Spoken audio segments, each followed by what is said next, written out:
Hello folks, this video is about cooking.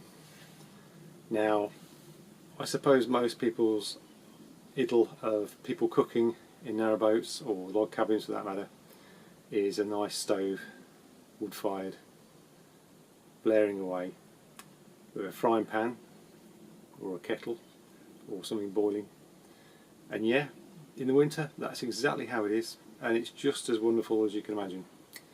But in the summer it's too hot. You can move outside and do barbecues. That can actually be quite annoying with the smoke, and especially as you've got all your windows open. It's not really pleasant. It takes time to do a barbecue. So I thought I'd like to have a microwave. Now there's a problem with microwaves for people who are mobile, and that is they use a lot of power.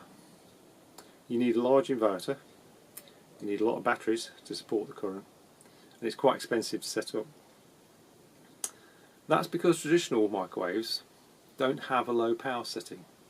What they call low power is really turning on and off. So they still use the same amount of power in pulses. So you still need a big inverter, you still need big batteries. But there's a more modern technique. Panasonic invented something called Inverter microwave. And the thing about that is, what it does is it takes the power and it converts it to that required by the microwave without using a transformer. It can also limit that power going into the microwave, so when you dial down the settings you're actually drawing less power from your inverter, and the consequence of that is you can use a smaller inverter, you can use smaller batteries, and also it means that your solar panels quite often can actually provide the power you actually need to do your cooking without having to put most of the charge into your batteries. So I bought one. It's an NN-SD27HS from Panasonic, 1000 watt, but you can dial down to lower values. The video will show you my first use of it, my first playing around with it, trying to see what it would do. After that, at the end, I will give you an example of how I use it, what cooking times, how much power it uses, that sort of thing. So hope you enjoy this, and see you at the end. Right, so I've got the microwave in the kitchen, plugged it in, the inverter's on. I'm just going to turn it on at the switch. I've got a 1 kilowatt inverter, so I'm going to use this on the low power setting, which is the middle button, one press. Right, I'll turn it on first. Have some lights on there. Yep, I think that's it. So if I go low, yay, 440 watts. Now I usually use a microwave that's about 800 watts, standard microwave, so it should take about twice as long. Anyway, this is an experiment. Try and make a cup of tea in a microwave. Liquids are pretty tricky, so I've got a meter to try and check it. So I think it'll take at least 2 minutes to start it off, and it'll probably take a total of about 4. So I'll dial that. I need to then dial the time. Take that to 2 minutes. 2 minutes, and we go start. This is usually using it in the simplest method. What you notice with this machine is that whereas a normal microwave that was on a low setting would be going on and off, buzz buzz, buzz buzz, this actually is constant the whole time. I'm just going to go and check, see what power it's using. So here we go, this is the inverter, and it's got a power output. There you go, 800 watts and a bit, 802 watts. So this is a 1 kilowatt inverter. Oh, 826. We don't want it to go over 1000. It's only rated at 1000. Sounds like the fan's getting louder on it.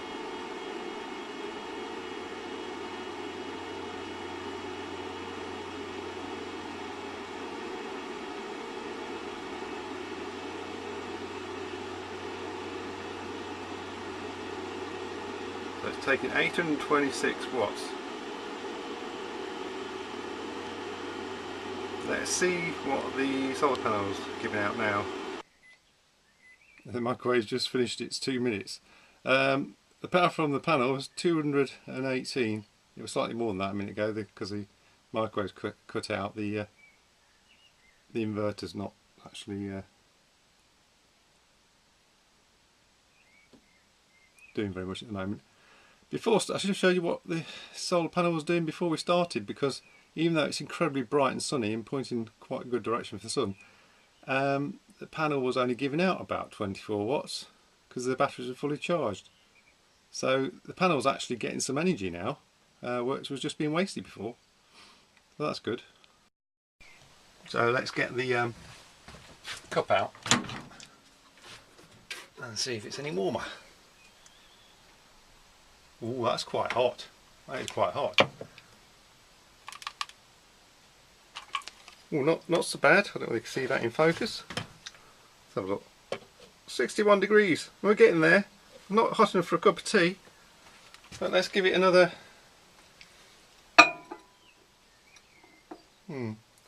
At that rate, I reckon another minute and a half. So.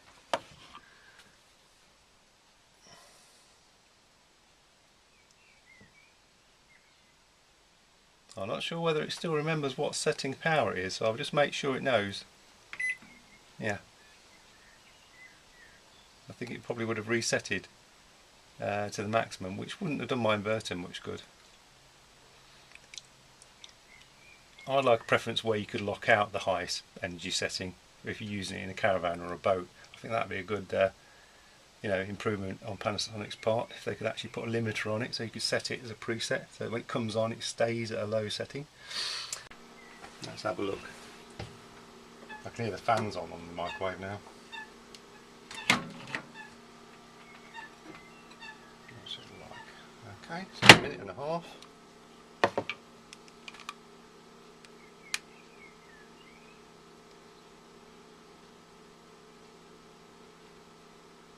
It's gone on just over 77. It was 79 when I pulled it out. I think it cools down quite quickly actually, that's the problem. I'm going to be a bit cheeky here. Put a tea bag in. It's not particularly hot enough really. But put a tea bag in and put it in for 1 more minute on low. And do 1 more minute. And stop. There we go.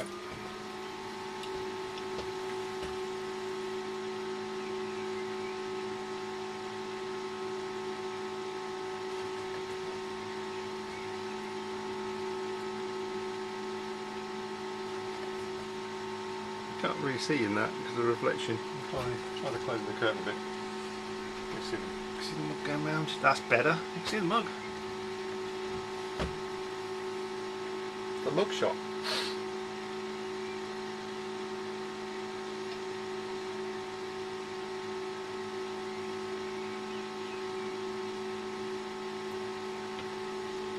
In fact, I'm so eager I'm going to get the milk out.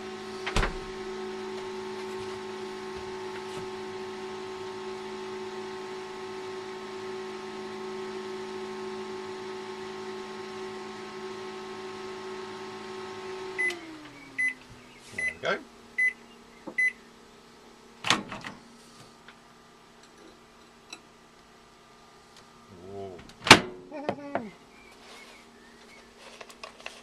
Oh, quickly take temperature before we do that. 81.6. Oh well, I'll see. Let's see what it looks like. I don't want the thing to erupt and boil over in the microwave.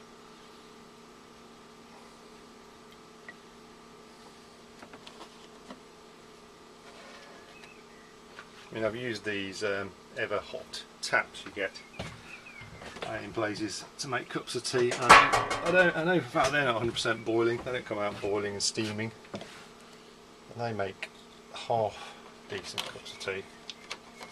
To be honest, if it tastes okay, I'll be happy. I wonder if it's too hot to drink, actually. Oh, that is very hot. That is very hot. That's too hot. got some more milk. It's probably because the mug's very warm. Normally I put it in a cold mug. As I said at the beginning, that was my first enthusiastic attempt at using the microwave. Now it's 3 months on and I'm using it an awful lot, especially as I'm practically addicted to tea. I'm regularly making several cups a day. So what power do I use and how do I cook? Well, I don't use the 450 watt setting anymore. I always cook at 300 watts, which is classed by Panasonic as simmer. And that works out really well. So for a cup of tea, it takes 4.5 minutes at that setting. A bowl of soup, 4 minutes. A 3-person portion of pasta or rice takes 20 minutes. A ready meal that's not frozen and it's been out of the fridge to warm up to room temperature for say an hour, I give that 10 to 12 minutes. And boiled potatoes for say 3 to 4 people, that takes half an hour. A cup of tea will use 44 watt hours. That's about 15 minutes of solar power. A bowl of soup takes 39 watt hours, which is slightly under 15 minutes, probably about 12. And the pasta or rice takes 194 watt hours, which is approximately about 50 minutes. And a ready meal will be 97 to 106 watt hours, which is equivalent to about half an hour of using my solar panels. And the potatoes for about 3 or 4 people will take 290 watt hours, which is approximately about half an hour of my solar panels. And that is taking average solar, not on full maximum power output from my panels. So I use it quite regularly. There are times when I obviously need to use a frying pan. If I'm cooking pasta, I'm usually frying up as well, so I'm still using some gas, but my onboard gas usage has dropped considerably. So in the winter I can use a stove, and in the summer I can use the microwave, and it ekes things out quite well. It creates less heat in the boat because it's very efficient. It puts most of the heat directly in to the food. So yeah, I recommend it, and I hope you have some fun and try it. So thanks for watching all this. In this video I thought I'd do an experiment and point out that you can subscribe by the little logo that's always in the bottom right hand side, or at the end of the video usually a circle appears at the top right hand side. And the reason why is because YouTube use that as a gauge to see how worthwhile channels are. i.e., will people actually think they're actually valued enough to actually want to see another one. The other indication is for me that I'm doing the right thing and you are actually expecting something else from me. So yeah, it's just an experiment. If you want to press it, press it. You won't get notifications unless you actually enable them, so it doesn't cost anything and you're not going to get pestered by anything either. So it's up to you, but there you go. Anyway, thanks for watching, and it's ta-ra till next time.